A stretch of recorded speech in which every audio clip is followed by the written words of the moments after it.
2020 में एक स्टडी हुई थी जिसमें पता चला कि इंसान पैसा कमाने से ज्यादा पैसा खोने का दर्द 10 गुना ज्यादा होता है उसे।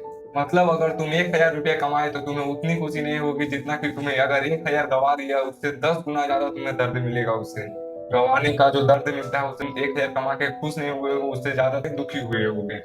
और यही एक फैक्ट तुम्हारा ट्रेडिंग लाइफ हो, तुम्हारा जिंदगी हो, तुम्हारा डिसीजन हो, सारा चीज को कंट्रोल कर रहा है बिना तुम्हें पता चले। आज मैं तुम्हें 3 ऐसे बातें बताऊंगा जो तुम्हारी लाइफ को चेंज करके रख देगा, तुम्हारा डिसीजन को चेंज करके रख देगा, तुम्हारा ट्रेडिंग लाइफ को चेंज करके रख देगा। और लास्ट वाला तीसरा तो अजब ही फैक्ट है, तो उसे लास्ट तक देखना जरूर।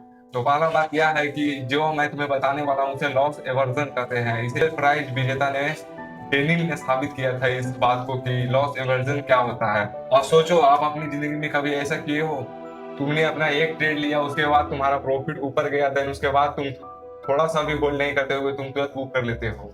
इसी डर को कहते हैं लॉस एवर्जन, जिसे जो हमारा माइंड यहाँ पे मैनिपुलेट करता है इस टाइम कि हम थोड़ा सा प्रॉफिट में जाने के बाद तुरंत वहां पे बुक क्यों करते हैं। इसलिए हम बुक करते हैं कि कहीं वापस ना चला जाए। लेकिन जब वही ट्रेड तुम्हारा लॉस में जाता है तो उसे तुम वेट करते हो कि ताकि वो वापस आएगा, देन वो अपने प्राइस पे आएगा। ये तुम्हारी गलती नहीं है, ये तुम्हारा दिमाग का मैनिपुलेशन है जो तुम समझ नहीं पा रहे हो। तुम्हारा ब्रेन मैनिपुलेट होने लगता है, इसीलिए जब तुम्हारा लॉस जाता है तो तुम्हारा ब्रेन थिंकिंग करना बंद कर देता है, तुम्हें सोचने के लिए मजबूर करना बंद कर देता है, दिमाग पैनिक में चला जाता है और लॉजिक थिंकिंग बंद हो जाता है यहाँ पे। यही वजह है कि 90% जो ट्रेडर है वो अपनी विनिंग को जल्दी ही बेच देता है और लूजिंग को होल्ड करके रखता है कि वापस वो आए। और ये सिर्फ मार्केट में ही नहीं होता है, जरा ध्यान दो, मेरी बातों पे गौर करना। वो जॉब जो तुम्हें पसंद नहीं है, जिसे तुम छोड़ते नहीं हो, क्योंकि तुम्हारा माइंड वहां पे सिर्फ एक ही चीज थिंकिंग करता है कि इतना साल लगा दिए हैं, अब अगर जॉब छोड़ेंगे तो हमारा टाइम पूरा वेस्ट हो जाएगा। वो रिलेशनशिप जो काम नहीं करता है लेकिन फिर भी लोग रुकते हैं क्योंकि इतना टाइम जो वेस्ट कर दिए हैं। वो पुरानी चीज जो काम की नहीं है फिर भी उसे हम लोग फेंकते नहीं है। इसी को इकोनॉमिक्स में बोलते हैं सुम को कॉस्ट ऑफ लैकेज। जो टाइम या पैसा गवा दिए हो वो वापस नहीं आएगा, फिर भी हम उसके पीछे पूरा फ्यूचर डिसीजन अपना खराब कर देते हैं। और ट्रेडिंग में ये सबसे ज्यादा देखने को हम लोग को मिलता है। लोग लॉस को इसीलिए एग्जिट नहीं कर पाते हैं क्योंकि उनका माइंड में सिर्फ एक ही चीज चल रहा होता है कि इतना लॉस ले चुके हैं, अगर ये भी लॉस हम बुक करेंगे तो मेरा पूरा आज का पूरा कैपिटल वाइप आउट हो सकता है। अब बात करते हैं हम लोग तीसरा फैक्ट हमारा क्या है, कैसे। तीसरा फैक्ट जो तुम्हें सबसे ज्यादा हिट करेगा, तो वीडियो में बने रहना लास्ट तक। हार्वर्ड के एक स्टडी के अनुसार इंसान का 47% वक्त इसलिए वेस्ट हो जाता है क्योंकि वह प्रेजेंट में नहीं रहकर वो फ्यूचर के डिसीजन को ले सोचते रहता है, इसीलिए उनका 47% वक्त वेस्ट हो जाता है अपनी लाइफ का। ट्रेडिंग में भी कुछ इसी तरह के काम करता है। लोग एंट्री लेने के बाद चार्ट को बार बार रिफ्रेश करते हैं, वह अपने कैपिटल को बार बार इंक्रीज करना चाहते हैं। उनका माइंड यहाँ पे मैनिपुलेट होता है।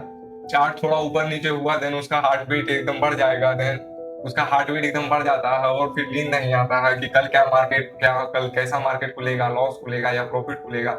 इसी थिंकिंग की वजह से उसे कल, यह एक सिंपल सच है जो प्रोफेशनल ट्रेडर जानते हैं, बल्कि बिगिनर एकदम इसे इग्नोर करता है कि ये ऐसा भी कुछ होता है या फिर ऐसा थोड़ी होता है। ये सबसे बड़ा लॉजिक है। अगर तुम ट्रेड लिए हो देन अगर उसे बार बार चार्ट रिफ्रेश करोगे या फिर कैंडल को देखोगे तो तुम्हारा माइंड मैनिपुलेट होगा, उसे एग्जिट करना पड़ेगा तुमको, या फिर तुम उसे लंबे टाइम तक होल्ड नहीं कर पाओगे क्योंकि तुम्हारा माइंड वहां पे मैनिपुलेट हो जाएगा बीच में।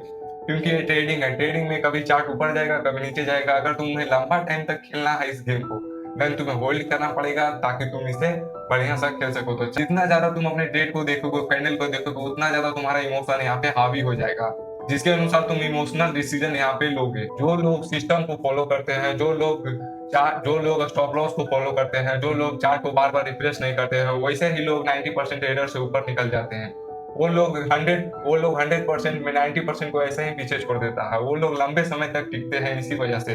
3 बातें तीनों को याद रखना, क्योंकि इससे तुम्हारे ट्रेडिंग लाइफ में इतना ज्यादा सुधार होगा या फिर अपने पर्सनल लाइफ में, खुद की पर्सनल लाइफ में इतना ज्यादा सुधार होगा, देन तुम हर चीज को बदलते हुए देखोगे। तो ये 3 बातें याद रखना, ध्यान से सुनना, फिर से बता रहा हूँ। लॉस का दर्द प्रॉफिट की खुशी से ज्यादा होता है, इसीलिए तुम स्टॉप लॉस फॉलो करो ताकि तुम्हारा कैपिटल भी बच सके, तुम्हारा इमोशन भी बच सके और इमोशनल डिसीजन तुम ना ले सको, कम से कम ले सको।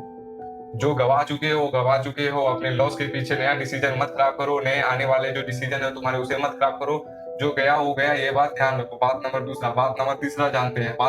कम देखो, बेहतर डिसीजन लोगे, अपने सिस्टम पे भरोसा रखो, अपने ट्रेडिंग जर्नी पे भरोसा रखो, देन अच्छा से एक रिस्क मैनेजमेंट फॉलो करो ताकि तुम एक 90% ट्रेडर से ऊपर जा सकते हो। अगर तुम इस वीडियो को वॉच आउट किए हो तो 90% ट्रेडर से ऊपर ऑलरेडी जा चुके हो, क्योंकि इतना ज़्यादा बेसिकली ध्यान से सुनना और इतना ज़्यादा इम्पैक्ट करना अपनी लाइफ से, इसे जोड़ना, तुम तो समझ सकते हैं कि ये तुम्हारे लाइफ में अभी चल रहा है, इसे तुम लोग फेस कर रहे हो, क्योंकि ये हर ट्रेडर का लाइफ में आता है। देन इसे सॉल्व करना बहुत ज़्यादा जरूरी है, इसे समझना बहुत ज़्यादा जरूरी है। ये तीनों बातें सिर्फ ट्रेडिंग के लिए नहीं था, ये तुम्हारी लाइफ के लिए था, तुम्हारे डिसीजन लेने का तरीका के लिए था। तुम किस तरीके से कोई भी चीज का डिसीजन लेते हो, किस तरीके से तुम अपने लाइफ में डिसीजन लेते हो, इन तीनों बातों से तुम्हारे लाइफ का इम्पैक्ट बहुत ज्यादा पड़ेगा, इसे याद रखना। अगर ये तीनों बातें सुन के तुम्हें कोई भी तुम्हारी गलती याद आई तो तुम कमेंट में लिखो कि मेरी बात तुम्हें ज्यादा पसंद आया, कमेंट में लिखो। अगर तुम चाहते हो कि ऐसे ही लाइफ रिलेटेड कुछ टॉपिक्स और भी आए तो कमेंट में लिखना, और देन इस चैनल को सब्सक्राइब करके रखना ताकि ऐसे एक भी वीडियो तुम्हें मिस ना हो। तो मिलते हैं नेक्स्ट वीडियो में, ताकि इस वीडियो से जो भी रिलेटेड हुआ है कमेंट में लिख के जाना, और मिलते हैं नेक्स्ट वीडियो में फिर से।